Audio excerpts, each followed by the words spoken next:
नमस्ते। अतीक अहमद, जिसे आज यूपी पुलिस गुजरात से लेकर के यूपी आ रही है, कभी यूपी में क्राइम का दुनिया का बेताज बादशाह हुआ करता था, जिसके नाम से पूरा सिस्टम कांपता था। कहा जाता है कि उसके एक मामले में सुनवाई करने के लिए लगभग 10 जजों ने मना कर दिया था। इतना ही नहीं, कभी उसकी जेब में यूपी के मुख्यमंत्री से लेकर के प्रधानमंत्री तक रहा करते थे, जिसकी रिहाई के लिए दिल्ली से कॉल आया करता था।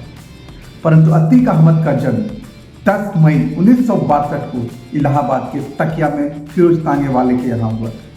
उसके पिताजी इलाहाबाद स्टेशन में तांगे वाले का काम करते थे, परंतु पिताजी से ही उसे एक सनक पड़ गई थी कि किसी भी तरह पैसे कमाने की, और 17 साल की उम्र में उसने अपने जीवन का पहला कत्ल कर दिया था, और उस पर कत्ल का पहला मुकदमा भी यूपी में दर्ज हो गया था। इसके बाद तो मानो इलाहाबाद में उसकी तूती बोलने लगी।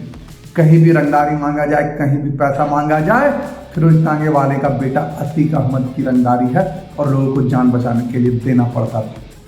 परंतु उसे बढ़ाने में उस समय की पुलिस का भी योगदान था, क्योंकि इलाहाबाद में उस समय चांद बाबा नामक एक शख्स थे जिसकी तूती बोलती थी। क्राइम की दुनिया का वह बेताज बादशाह था, और जिसे खत्म करने के लिए पुलिस ने अतीक अहमद की मदद लेनी शुरू की।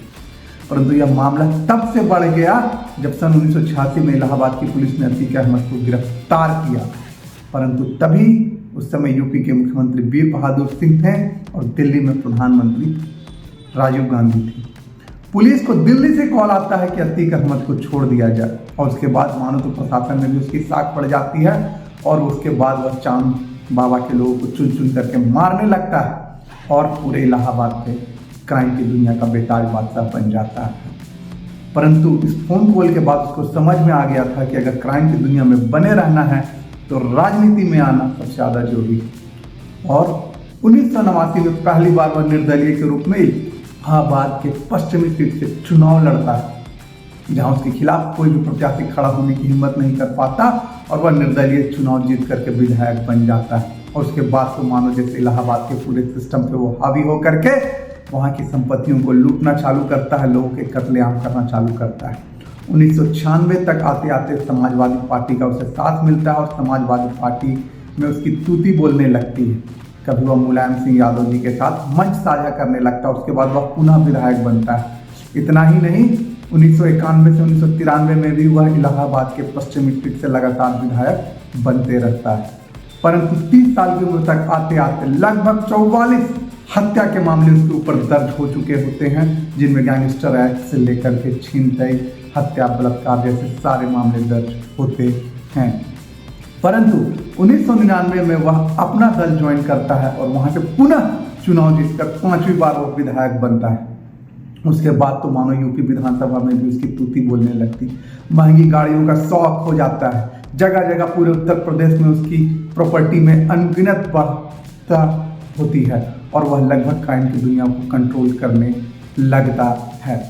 पर 2004 में वह फूलपुर से लोकसभा का चुनाव लड़ता, और यहीं से उसके जीवन का टर्निंग पॉइंट चालू होता है, क्योंकि 2005 में इलाहाबाद की पश्चिमी सीट से उसका छोटा भाई चुनाव लड़ता है, जिसे उमेश पाल चुनाव में हरा देते हैं। ये उमेश पाल वही शख्स थे जो कभी उसका दाहिना हाथ समझा जाता था, परंतु इलाहाबाद पश्चिमी सीट से वो समाजवादी पार्टी से उम्मीदवार होते, और अतीक अहमद के छोटे भाई को चुनाव हरा देते, जिसके बाद यह बर्दाश्त नहीं कर पाता है, और इलाहाबाद के बीच सड़क में कम से कम 19 गोलियां मार करके यह उमेश पाल की हत्या कर देता है। और यही हत्याकांड का मुकदमा है जो आज तक चल रहा है, और जिसके बाद मानो अतीक अहमद की उल्टी गिनती चालू हो जाती है। फिर से यह 2009 में सांसद बनता है, लेकिन सांसद रहते इसके खिलाफ लुकआउट नोटिस जारी किया जाता है। इसे हत्या के मामले में पूरे देश भर में ढूंढा जाता है, और दिल्ली से इसे गिरफ्तार करके जेल में डाल दिया जाता है। उसके बाद तो मानो समाजवादी पार्टी भी इस मामले को विधानसभा में उठाती है, और मायावती इसके पीछे जो मुख्यमंत्री थी पूरी तरह से हावी हो जाती है, और इसके लोगों को पकड़ पकड़ करके जेलों में डाल जाने लगता है। पर मामला तब गंभीर हो जाता है जब पुनः उत्तर प्रदेश में योगी जी की सरकार आती है, और उसका भाई पुनः चुनाव हार जाता है, और उस समय पुनः उमेश पाल की पत्नी वहां से विधायक बनकर के चुनी जाती है।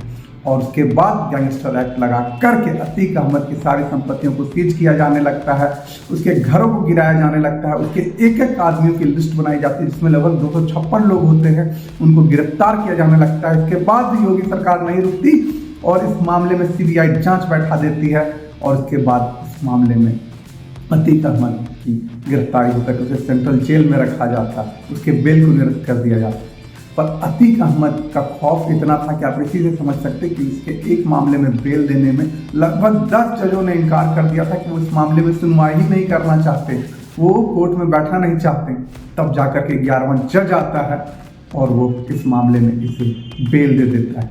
बेल से निकलने के बाद लगभग 300 गाड़ियों की काफिला लेकर के यह इलाहाबाद आता है और जिस खुद गाड़ी में वह सवार होता वह गाड़ी लगभग 8 करोड़ रुपए की हमर होती है। इतना ही नहीं, तब तक इसके बेटे जमीन के कारोबार में शामिल होकर के अनगिनत लोगों से जमीन हड़पने का काम करते हैं। अभी हाल ही में इन्होंने इसके बेटों ने उमेश पाल के हत्याकांड के चश्मदीद गवाह को बीच सड़क पर गोलियों से खून डाला था और उसके बाद से लगातार यूपी सरकार अतीक अहमद के गुर्गों की योगी सरकार इनकाउंटर करते जा रही है, उसकी संपत्तियां गिरा रही है।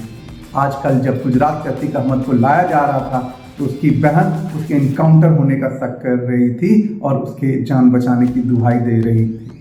पर क्या आप समझ सकते हैं कि इस परिवार ने कितने लोगों की हत्याएं की हैं?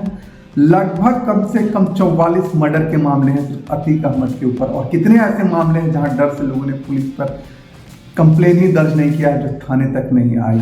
ऐसे शख्स को आज यूपी में योगी सरकार के बदौलत अपना बुरा दिन देखना पड़ रहा है, क्योंकि भगवान एक न एक दिन इंसाफ करते हैं। आप कितना भी गलत करोगे कभी ना कभी आपकी करतूत सामने आएगी, आप पकड़े जाएंगे और आपको न्याय के लिए खड़ा होना पड़ेगा और आपको जनता को जवाब देना पड़ेगा। तब तक